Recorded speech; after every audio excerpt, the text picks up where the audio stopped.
Ruínas da capela do engenho Terra Nova, aqui nas imediações da cidade de Aliança, mais precisamente na BR-408.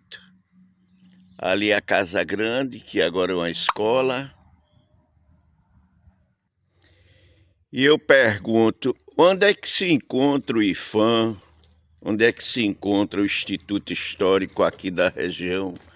Onde é que se encontra o Poder Executivo, a Secretaria de Cultura da região? Isso é um absurdo.